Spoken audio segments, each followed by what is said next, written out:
Right now, we're seeing a momentum spike of plus 0.77 in sustainability sentiment, but the sentiment score itself is flat at plus 0.00. This combination is unusual.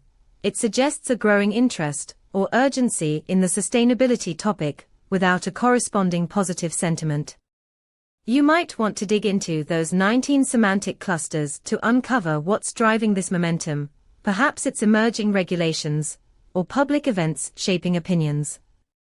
Our API returns real-time insights that let you analyze sentiment trends, identify key topics, and understand shifts in public perception. For example, you could leverage this data to enhance a sustainability-focused application, providing users with timely insights on how global events are impacting environmental sentiments. Ready to dive deeper? Check out our documentation at pulsebit.loj enterprise.com/docs.